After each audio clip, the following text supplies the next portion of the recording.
The hero of our story today is a guy named Jethro. Now, Jethro is an unusual name. I think I've only heard of two other people named that. There's Jethro Bodine of the Beverly Hillbillies. He had a sixth grade education and he wanted to be a brain surgeon. And then there's Jethro Gibbs. He's the NCIS agent. He's the boss, and he's got this mysterious kind of personality. The Jethro that we're talking about today is not an aspiring brain surgeon, nor is he a guy that searches for criminals in the Navy. The Jethro we're talking about today is a priest. He was a pagan priest. The text calls him a priest of Midian. Now, Midian is a location. It's a place in the desert just on the other side of the Red Sea. Jethro was a religious leader for the tribes that lived there in Midian. Jethro was a spiritual leader of sorts. Now, you need to understand that Jethro was not a follower of any one particular god. He was the follower of many gods. He was a polytheist. Jethro was a kind of religious leader. If you needed rain, he would hook you up with the rain god. If you needed children, he would hook you up with the fertility god. If you needed a military victory, he would hook you up with the god of war. Jethro kind of played the field. He was a priest of a wide assortment of gods. Think of it this way. Jethro was kind of like an independent insurance agent. You know, I can sell you a policy from Geico or Farmers or Progressive, whatever you need. I'm representing many gods. That was Jethro's way of doing business. Now, this sounds kind of strange to us today, to serve a lot of different gods. I mean, who does that? For us, there are a lot of people who serve no gods, but that's really not true. Some people serve the God of their career. They'll sacrifice almost anything for their career. They'll bow down and worship at the shrine of career. Where you go, I'll go. Where you stay, I'll stay. Where you move, I'll move. I will follow you, my career. Or some people kind of serve the money god. They look at their bank account. More dollars, more dollars, more of you in my life. Some of you, some people, they worship some kind of addiction or compulsion. They stare at their beer can and say, "You are my strength when I am weak. You are the treasure that I seek. You are my all in all." There are lots of gods that we can serve. You might serve some hobby. You might serve something your kids are involved in. You might serve some sport or sex or beauty or something like that. There are lots of people in this world who serve many things. Jethro was like that. He wasn't following the one true God. He was a polytheistic priest of many gods, serving a long list of false gods. So that's one thing about Jethro. There's a second thing you need to know about him. He was also Moses' father-in-law. For Moses, Jethro was family. If you go back to the beginning of the Exodus story, when Moses left and had to flee Egypt, he ended up in Midian. And Moses spent about 40 years in Midian. And there in Midian, he met Jethro. There he met and married Jethro's daughter. He gave Jethro some grandkids. He actually tended Jethro's flocks.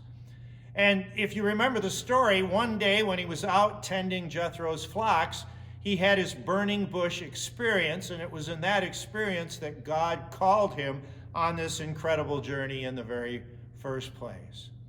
So Jethro, to summarize, he's a pagan priest from a place called Midian, and to Moses, he is family. Now, in our story today, Jethro has come to visit Moses there at Mount Sinai. He's traveled all the way from Midian to visit a family member.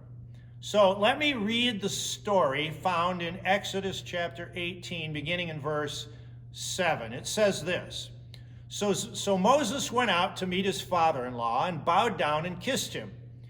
They greeted each other, and then they went into a tent. Moses told his father-in-law about everything the Lord had done to Pharaoh and the Egyptians for Israel's sake, and about all the hardships they had along the way, and how the Lord had saved them. He told them that story. Jethro was delighted to hear about all the good things the Lord had done for Israel in rescuing them from the hand of the Egyptians. He said, "Praise be to the Lord, who rescued you from the hand of the Egyptians and Pharaoh, and who rescued the people from the hand of the Egyptians. Now I know that the Lord is greater than all other gods, for he did this to those who had treated Israel arrogantly." Then Jethro, Moses' father-in-law, brought a burnt offering and offered sacrifices to God. And Aaron came with all the elders of Israel to eat bread with Moses' father-in-law in the presence of God. Okay, so Moses is camped there at Mount Sinai with the Israelites. Jethro has traveled a great distance to come meet with him. You might want to ask, why did Jethro come? I mean, why did he travel all that distance? Well, there's two reasons. Reason number one was that Moses' wife and kids had been staying with Jethro way back in Midian. It was safer in Midian, and Moses had sent his family there, and now it was safer, and now Jethro is bringing his family back to Moses. Now, the second reason for his visit are the rumors that he's hearing. There were rumors out in the desert. The news was spreading. It was spreading all over about what God was doing. And people were asking, have you heard? Have you heard? Have you heard that God has rescued the Israelites from the most powerful nation on earth? Wow, how did that happen? Have you heard about the mighty plagues and the miracles? Have you heard about the Red Sea? Have you heard that the people of Israel are being led by a cloud and by fire? Have you heard about the manna and the quail that God has sent? Have you heard? They were asking. Have you heard about the bitter water that was healed at Marah? Have you heard about the water that came gushing from the rock? Have you heard the stories that God has now struck down all the evil Amalekites? The rumors were spreading. Have you heard? The word about Israel was spreading throughout the desert about what God was up to. Back then, there was no Fox News. There was no MSNBC. There was no cable news network. Back then, all they had was the oral news network.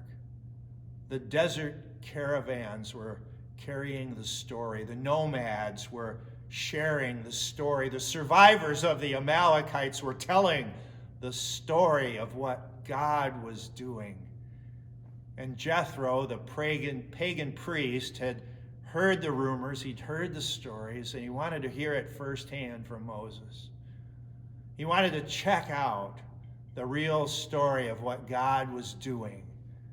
And so Moses met with Jethro, and Jethro came, and Moses brought him into his tent. And there in the tent, he shared with all the story with Jethro. He shared the good and the bad. He shared with his father-in-law the miracles and the struggles. He told him about the Red Sea. He told him about the Amalekites. Moses shared the whole story with Jethro. The whole story of the amazing things God had done. And when he got done sharing the story, Jethro was totally convinced. And Jethro renounced the pagan gods. And right there and then, in the tent, Jethro gave his heart to Almighty God. And Jethro was converted, and it was amazing transformation. The text tells us that Jethro declared, "Now I know that the Lord is greater than all the other gods. Now I know that the Lord is almighty." Jethro gave his heart to God that day. He gave his heart to God that day. Friends, if we want our friends to find Jesus, we need to tell them about him. We need to share Jesus with our friends. We need to share how awesome Jesus is. We need to share what Jesus has done for me. We need to share how Jesus has helped us through our difficulties in life. We need to share how different our life has become since we began following Jesus. People out in the world, they have heard the rumors about Jesus. They need to hear the story from us.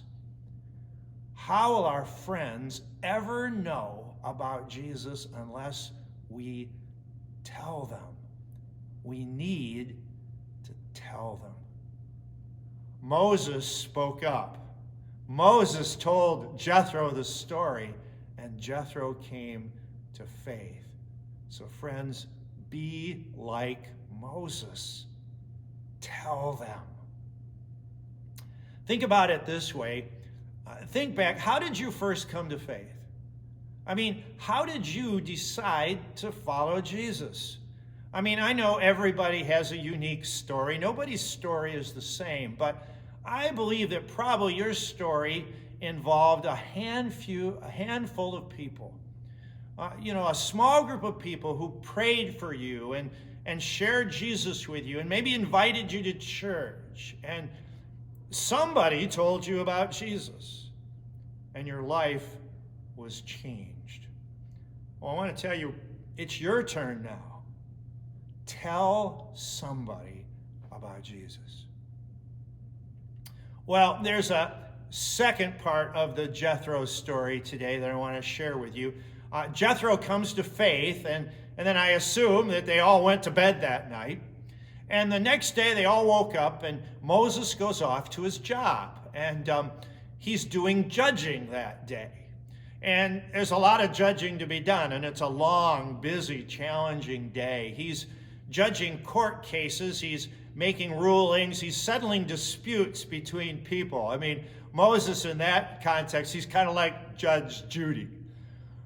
People are coming to him, and they got grievances with each other, and he's judging, and he's making judicial decisions on that day.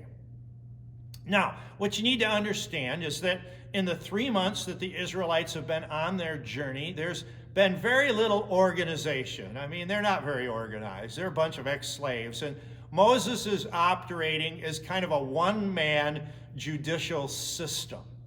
And so he's out there settling the cases, and there's a mob of people, and they're all gathered around, and they're just waiting for Moses to hear their case and make a decision.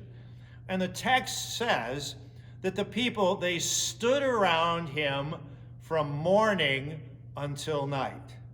They stood around from morning to night.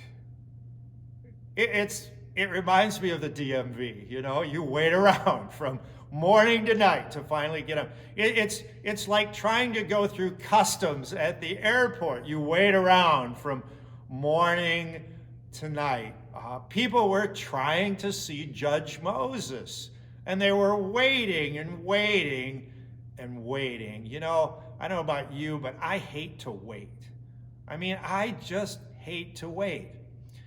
This past Wednesday, I upgraded my internet speed at the house. I needed faster Wi-Fi, and so I called the company. I'm not going to tell you which company, but I called the company and I tried to get some help. I tried to upgrade, and when I first called, I was put on hold. And the music was playing in the background, and finally I got a customer service person, and she heard my story, and then she decided she needed to transfer me to a sales guy. And so that took some time, and I got the sales guy, and I worked out a deal with the sales guy, but then he told me that he needed to transfer me to the special deals sales guy. And okay, who could be against a special deal? So they sent me to the special deals guy, and finally I got through to him, and he talked to me for a while, and then he put me on hold again. And I was on hold for 45 minutes. I hate to wait. And I got to tell you, I was on it, so I put my phone in my pocket, and I put my earplug phones in, and I actually prepared dinner and ate my dinner while I was on hold. It took so long. Nobody likes to wait. And that was what it was like trying to get Moses to hear your dispute. He's just one guy with a whole mob of people, and these people were waiting all day long to see him. Now, Jethro, the father-in-law, Jethro is watching this happen, and he's observing all of this happening. And Jethro is thinking in his mind, he's thinking, this is just stupid. This is a stupid way to do this. Actually, that's a paraphrase. Actually, this is what he said from Exodus chapter 18. He said to Moses, what you are doing is not good. It's not good. You and these people who are coming to you will only wear themselves out. The work is too heavy for you. You can't handle this alone. You can't handle it alone. What you are doing, Moses, is not good. Now, remember, Jethro had just arrived the day before. And here was this outsider, this Midianite, critiquing God's leader. And here was this brand new believer critiquing God's leader. I mean, who does he think he is? There's a lesson here. Friends, sometimes we need the perspective of outsiders and newbies. Sometimes we can really use their perspective, because outsiders can see things we don't see. And outsiders come to us with fresh eyes. And outsiders notice things that we don't notice. You know, in one of my former churches, I walked into the building the very first day of my ministry, I walked into the building of this church, and I noticed the horrible, dilapidated carpet in the foyer. It looked awful. You see, I had fresh eyes, and I could see it. Now, I mentioned it to one of the ladies in the church, and she responded. She didn't even see it, and she said, it's been good enough for us for 25 years. That was the problem. We need the perspective of outsiders and newbies. And we need to be open to the perspectives of outsiders and newbies. So friends, don't be afraid to ask people what they think. They may see things you don't see. In your business life, sometimes a consultant can come in and see things that you could never see. You need that perspective. In your faith life, in your family life, don't be afraid to go to counseling. Sometimes an outsider can see things that you don't see. All of us, we have our blind spots. What was Moses' blind spot? Well, Moses was a lone ranger. He was what's known as a solo heroic leader. He was trying to do everything himself. I mean, just think of it. He was trying to hear God's voice. He was trying to follow the cloud. He was trying to perform miracles. He was trying to teach the law to the people. He was trying to settle disputes. He was trying to host family members. He was trying to be all things to all people. And that's not smart.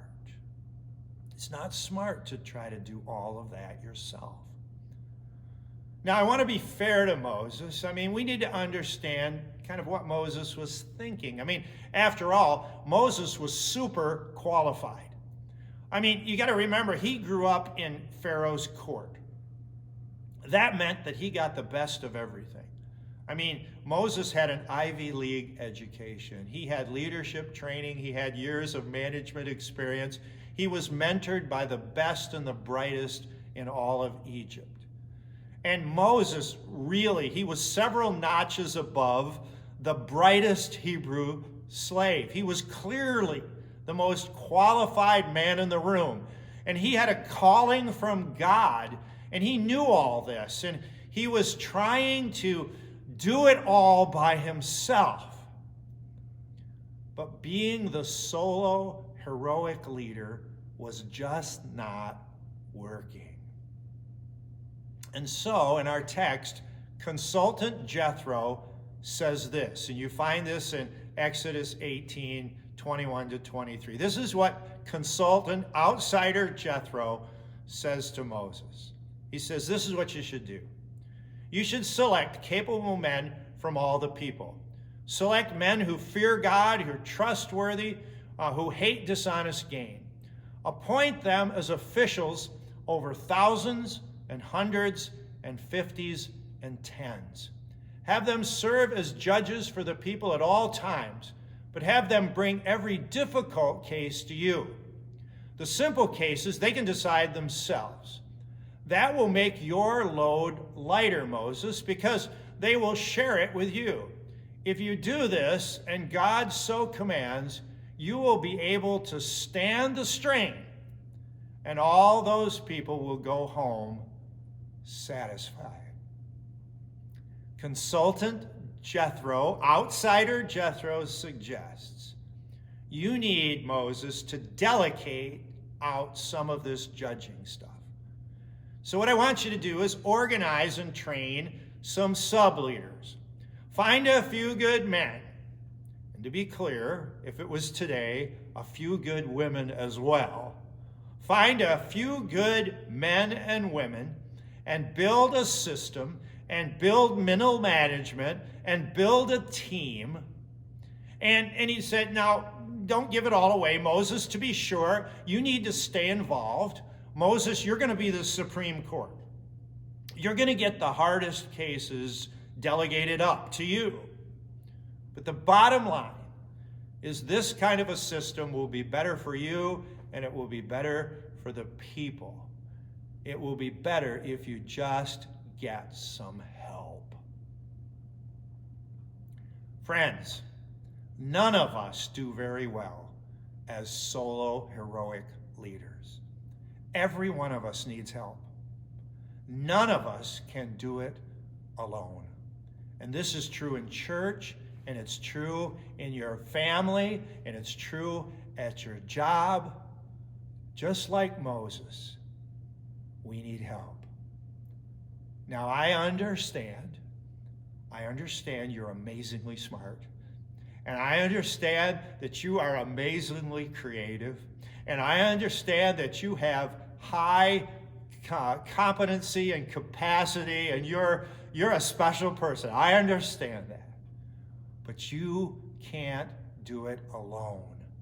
And you're trying to do it alone. And that's not smart.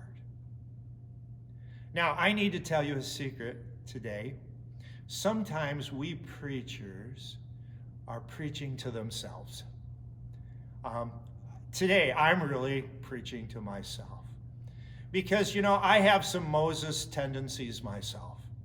And I like to do things myself. I think I'm pretty qualified. I'm a first child. I'm pretty independent. I don't like to depend on anyone or anything. And, I kind of think if you want it done right, you do it yourself. Well, that's not smart. And I do need help. And I need to listen to other people. And so I want you to help me right now. What I want you to do is I want you to look at your screen right now, and I want you to look me in the eye, and I want you to say this out loud. Just look at the screen, look at me, and say, Jeff, don't be stupid. Okay, I feel so loved and affirmed, but I admit, you're right. You're absolutely right. Let me ask some practical questions of you today. Are you a person that asks for help? Are you a person who listens to outsiders and newbies when they have a fresh perspective?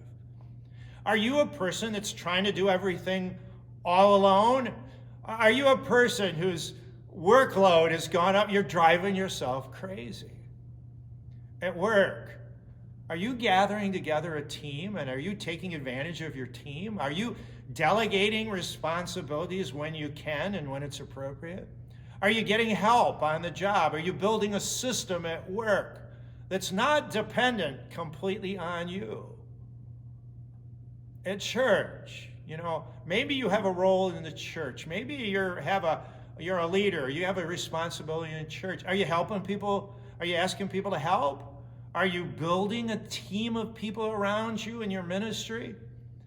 We've learned some things here at the church.